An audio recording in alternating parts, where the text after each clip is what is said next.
Previous series was on discipleship. So I'm ordering this little booklet for every single person. It's available outside the lobby on the long white table. So please remember to take one for yourself before you leave us today, after potluck or before potluck, whenever you have time.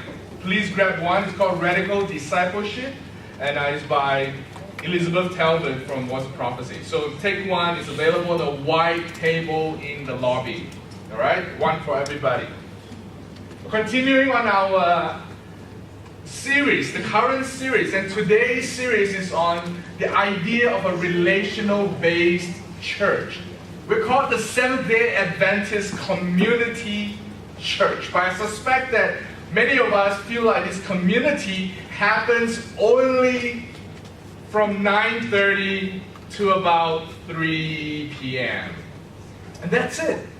That's where we feel like this community happens. And in fact, a lot of us, the community is this half an hour or 1 hour of sitting together, facing the front, not talking to anybody beside you. Thank you for that. But that's not community. I don't have a community with the people I go watch a concert with. I don't even know their names. And the fact is, maybe a lot of us don't know each other's names. Whether you like it or not, once in a while I'll invade different spaces and you realize that people sit where they always sit. Even if you're new to this church, you end up sitting at the first place you sat when you first came in. And then you've been sitting there for the past year, and I've noticed that. Right? We don't like to move from our comfort zone, and because of that, Calvin has to sit somewhere he's not usually sitting. The problem is, if you always sit at the same place, you usually always sit beside the person you always sit beside. And that fact is, you always just get to know this person who you sit beside. And sometimes you don't even do that. And sometimes somebody who's visiting our church sits in the space that we used to sit. You kind of sit beside that person, you kind of look at him like, who's this guy? We talked about there's a gaping hole in the church. And for ASDAC, the SDA Community Church, we have a gaping hole. In fact, it's shown through the Natural Church Development Survey we did. We chose 30 over of you, did the survey, and we noticed that is indeed where we were having troubles with. We talked about how that the communication lines breaks down after 12 people. Because in a group of 12, there'll be 66 communication lines, and that's the maximum communication line any extroverted human being can handle. And half of us are introverted. So 66 communication line is where extroverted people can handle the maximum number of that. But then the fact is most of us can't. So in order for ASDAC to continue our trajectory of growth, to get bigger, this church must become smaller. It's a fact, it's a need, and it's a place that we must go. And we must go into this idea that our existence, our community is relational based. We're not here because it's a legalistic requirement of us to attend church service. Sorry to tell you, attending church service doesn't guarantee that you'll be in heaven. Listening to Pastor James' sermon doesn't guarantee you will have a relationship with Jesus Christ. It doesn't guarantee. Hopefully it helps, but it doesn't guarantee. You can't go to heaven based upon the attendance check-off marks you have on your attendance sheet. We don't even have that anymore. When I was younger, I remember there's this brown envelope that's always given to all the classes, and the person in charge would take it out and then take, oh, you're here, oh, not here, late L. And then new person, new name. Right? That's the envelope, and then the person in charge would give it back to the Sabbath school superintendent. Such a scary name. Check, late. We don't even do that anymore. We don't even have attendance marking anymore. Right now in church service, I take attendance as an overall number, but I don't see who's here, who's not here. But, having said that, me sitting here, I know who's here, who's not here. I know who's sleeping. I know who's late. I see everything. I don't know who sings during worship, who doesn't know. It's scary, isn't it? So, as that, we must stop being a program-driven community. We cannot just interact with one another when there's a program plan. That cannot be our way of existing. We cannot just fellowship because there's a social program.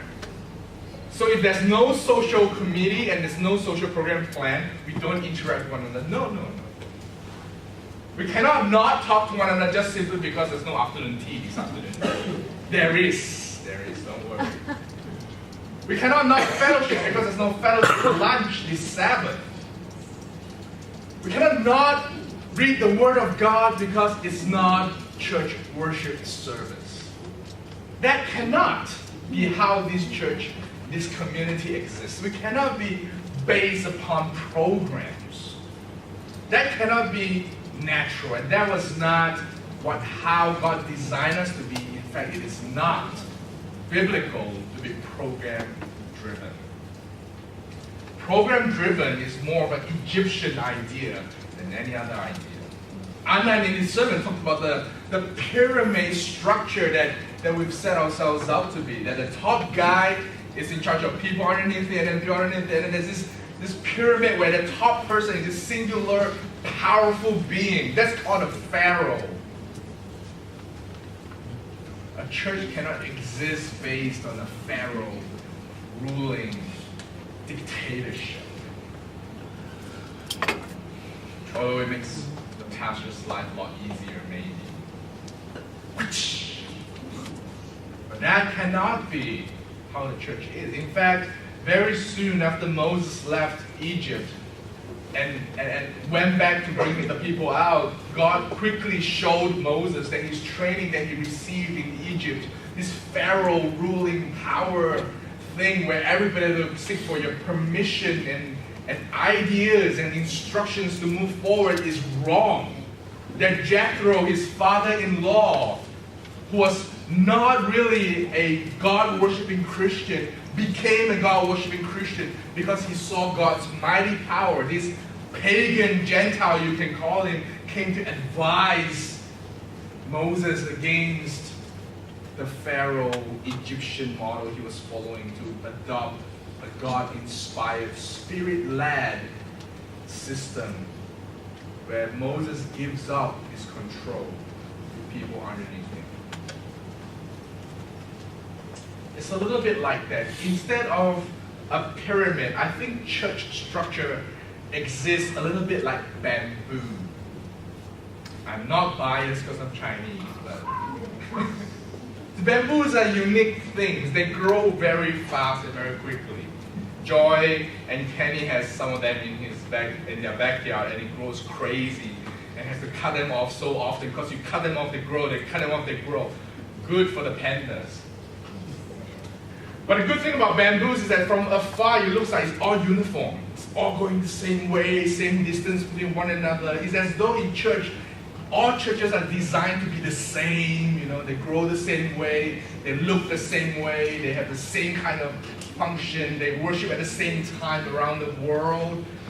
A little bit like that. And I'm like, it's a uniformity that we have to adhere and follow. Is that what church is about? But if you really look closely at the bamboo, the thing that really grows in a bamboo is not the wooden part, it's actually the leaves and the branches. They're not uniform.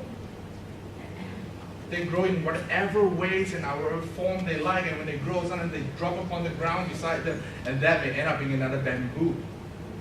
I think church exists more like a bamboo, where we look like all churches are the same, but if you look into every single church, it's different. And within the church, every single ministry, every single community, micro-community within this church should exist differently. Same, but different. I always hear that in Thailand. Makes a lot of sense. It's the same, but it has to be different. It looks like it's a church ministry. It's called the same name. Women's ministry, men's ministry, youth ministry. The name may be the same, but how they exist and how they grow will be different from generation to generation. There used to be this thing called AY. Adventist youth happens at about 2 to 3 p.m. on Sabbath afternoons, and if you're not part of AY, you're not cool.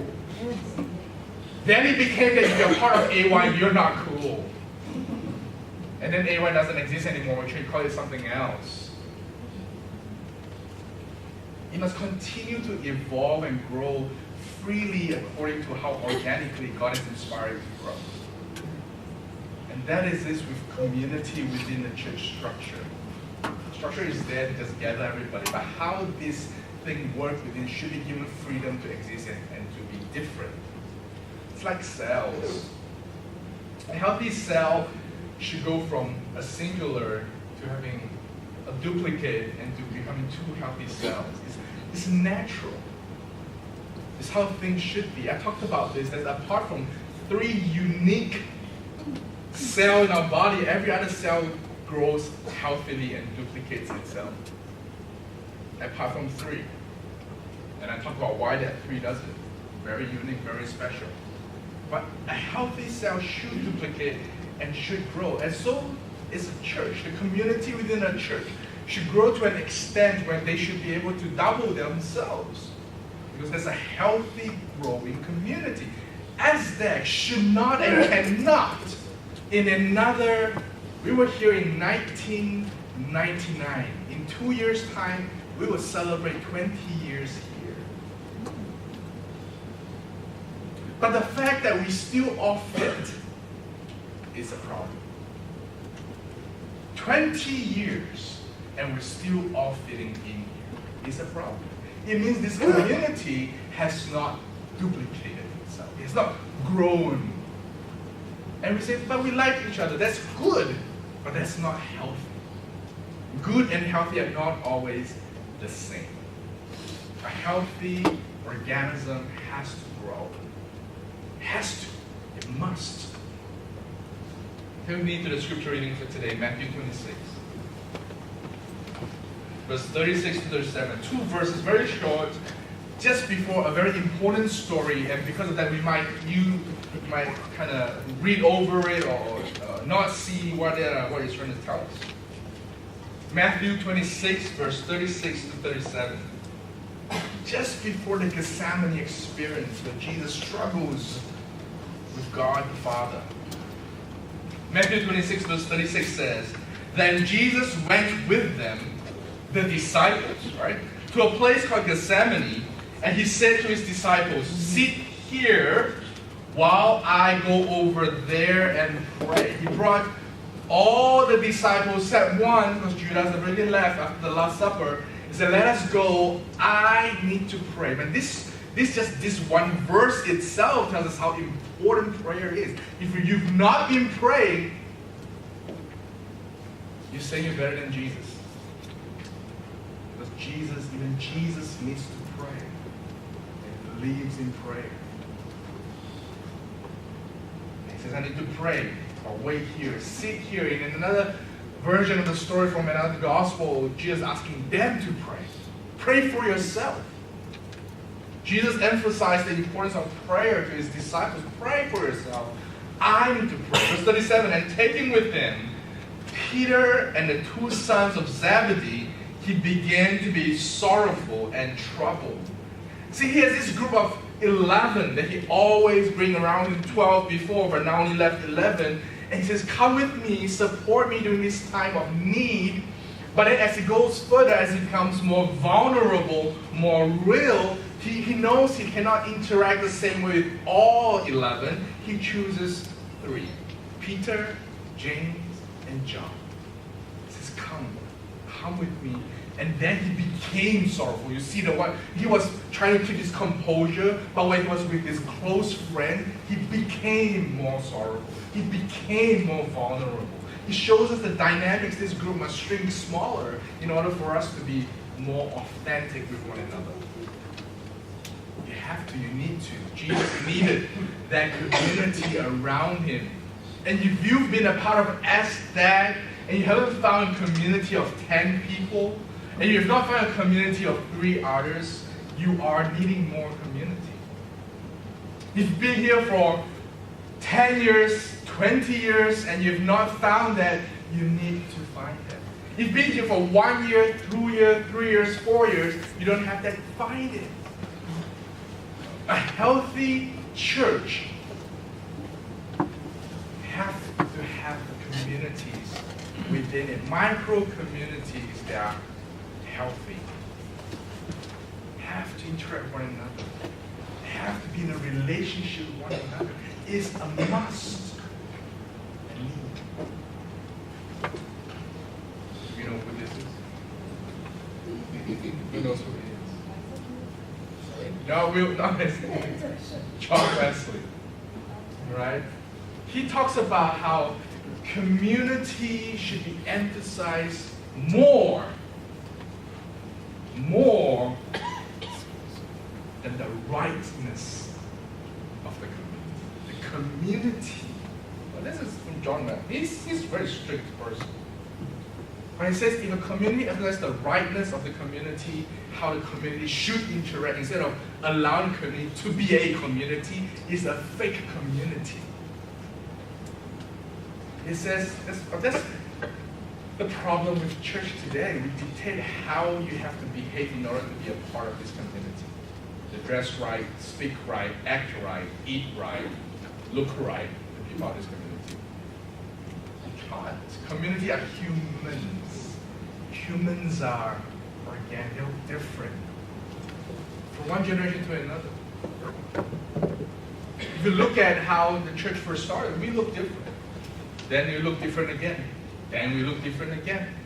Then we look very different now, because now we're so, and the Adventist church is so multicultural. You go to different places around the world and you see people who act so differently. There's churches that I've attended where there's no chairs.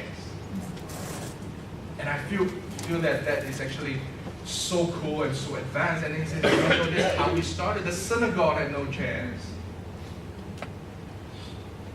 A friend who does church in Thailand, and they all sit on the floor because nobody sits on chairs in a holy place in Thailand. That's weird. For us, if you sit on the floor, we're being disrespectful, that's not right. We have to sit on chairs.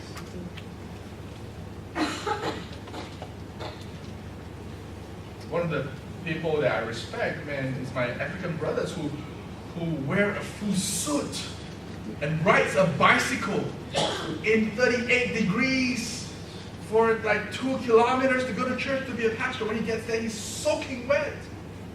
So that's how it should be church-like. That's cool. You go to Hawaii, this guy wears a Hawaiian shirt and he preach on stage. If you wear a suit, he said, you're weird. How does it mean to us in a practical day-to-day living? What does it mean to be in a true community? See, I talk about the 12. Right? You must be in a group, micro-community of 12 in the church. That's about 120 of us every Sabbath. Easy math then. But then on top of that, you need to have that group dynamic or interact. In 120 of us, divided by 12, there should be how many groups in this micro-community? 10. There should be 10 micro-communities among us where you can interact and go to and ask for help. And share and journey together, grow together, challenge each other, get to know each other deeply in the relationship. If you've been in church all your life and you don't even have 10, it's sad. When we move on to that, you should have that 3. Where it's very simple. It's just one line. There's 3 people, there's 3 lines of communication. That's why you realize whenever you go to a group, when there's 3 of you, it kind of works really well. And then if there's a 4th person, it becomes 2 groups of 2. Right? This guy was talking to this guy, this guy was talking to this guy, it's just kind of. 3 was awesome.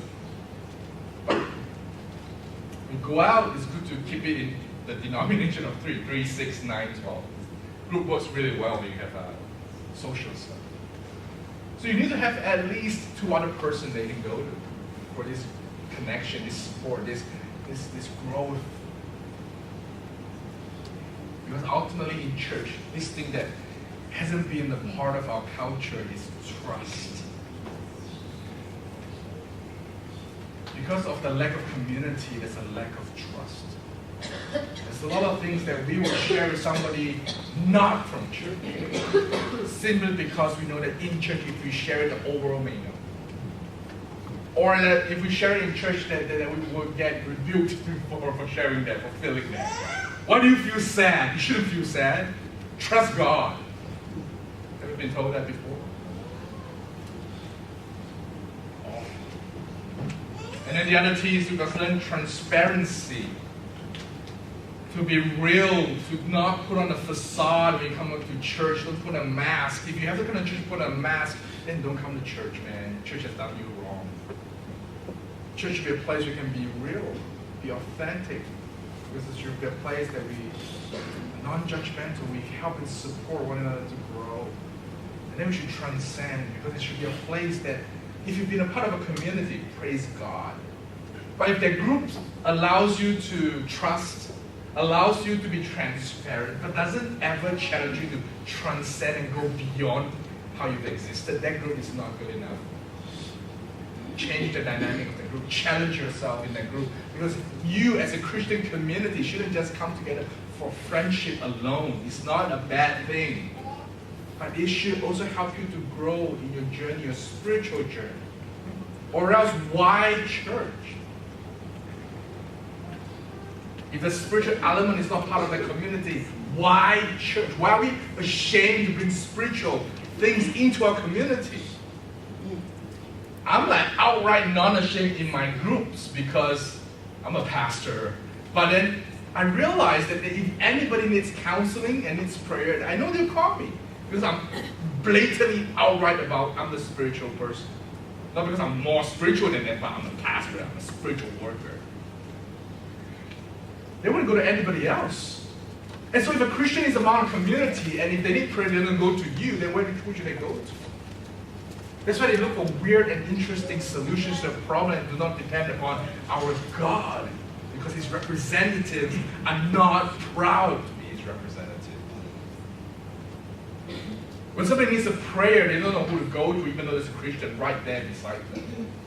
That community is not Christian. Can I call ourselves the Seventh-day Adventist Community Church? The spiritual element is not that. Might as well go join a community club or the RC. They do more things more consistently, more fun, more often. And ultimately, to build this community, there needs to be one thing. There needs to be time together.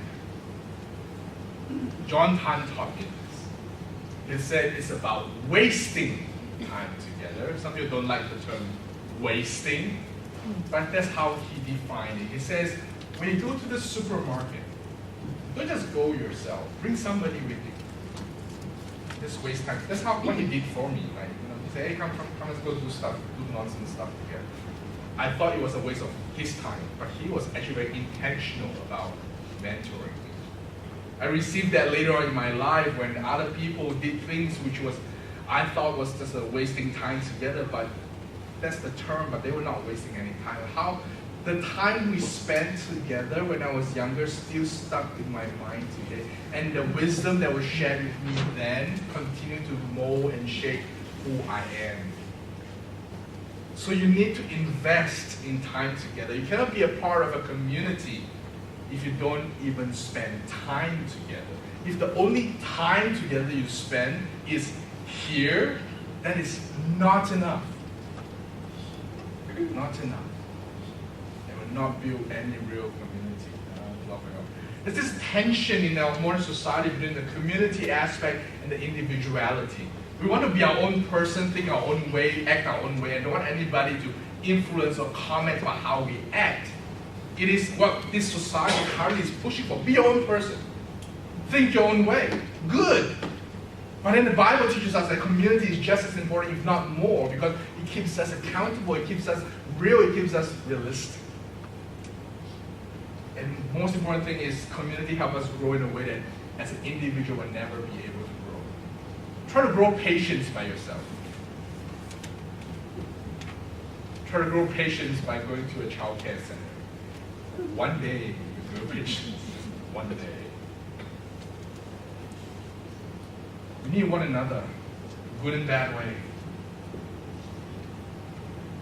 So instead of the pyramid model where I am at the top. It's about me being at the top and everybody functioning according to how I need them to function, expect them to function. We must move towards an us mindset, which is a circular mindset. All of us are in this together. Within this boundary, we may be different, but we're together. And so ASDAC has approached this by forming care groups. In care group is where externally we try to help this community form. But that's all we can do. How this care group interacts and grow from there depends on the group. That's what real micro community should be. We cannot dictate how you grow, but we have to start growing. Right now, I'm going to go through what CARE stands for. But I ended that in my sermon 3 weeks ago. Asked what CARE is. CARE stands for this. My friend came up with this. It's called Christ, Attitude, Reflected in Everyone. That's what care groups are about. Eventually, we're challenging one another to reflect Christ's attitude. We're becoming more and more Jesus-like, and that's a good thing. I would like to be in a care group with 10 other Jesus. Wouldn't you? Life is so good. These other people understand, care, love you, correct you when you're wrong, but do it tenderly, and is wise, and performs miracles. Jeffrey Arnold says, thus the Christian community is a place where we can start to practice the Christian life together. You don't practice Christian life sitting here. That doesn't happen. It needs to be a place where we can succeed and fail in an atmosphere of acceptance. We accept people, but there must be an adherence to God's law. These two dynamics must exist together. There will be a tension, but that's how it should exist. Because all of this is biblical, because in 1 Peter chapter 2, verse 5, very important verse for us, especially to the Adventist church. 1 Peter chapter 2, verse 5. I believe in what the Bible says. I don't know about you. In 1 Peter chapter 2, verse 5, it says, you yourself, like living stones, are being built up as spiritual houses. You are being built up as spiritual houses. The you here is plural, by the way. Something we lost when we gave up King James, but hey. You are being built up as spiritual houses to be a holy priesthood, to offer spiritual sacrifices acceptable to God through Jesus Christ. All of you are priests. This church doesn't have one Pastor James. This church has 120 pastors. All of you are priests, according to the Scripture. If you think there's only one pastor and then there's a higher pastor, we're not Adventist. We're something else. There's only one other church who believes there's only one person at a time, one human at a time. We don't believe in that. All of us are pastors. All of us have privilege to the Scripture, to read it, to understand it, to share it, to live it. To interact with one another as a pastoral interaction. All of us can do it. All of us should do it, and all of us can do it. John Piper says, to receive the image of God through Christ. Some of you ask me, I remember I talked about the image of God, that this micro-community ultimate goal is to bring us back to be in the image of Jesus Christ. It says to receive the image of God through Christ, to be made in the image of God means this. It means to share in His glory, His knowledge. Glory, by the way, in the Bible is His character. And to in His glory, knowledge, righteousness, and holiness, it means to become like Him. That is what it means to be made in the image of God and to be restored into the image of God. And when people interact with Him, they feel like they're interacting with Jesus Christ.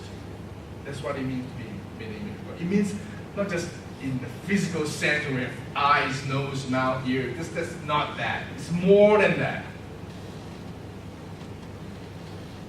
Right now, ASDAC has this. We have a youth care group. We have a couple care group. And we have a leaders care group. Youth care group means every Friday night they do Bible marking now. you want to join the youth group, you have to get approval from the one IC that Daniel will do and the two IC Daniel will give. They'll decide whether you are good enough to join them. But now you can join. Here, it's a vacuum. December until March. It's just like holiday crazy. But we're trying to start 5 new care groups because remember in the group of 120 we should have 10 micro communities. We only have 3. That's 7 short. So next year we'll continue to try and challenge ourselves to start these micro communities where people can interact with one another, to relate in a real way, in a true way. And the leaders who are from the leaders care group that meets every other week, every fortnight, 3 o'clock upstairs, are going to be your new leaders, the new care group. Pray for that, because that's where we're trying to go. I'm not trying to be regimental or unnecessary.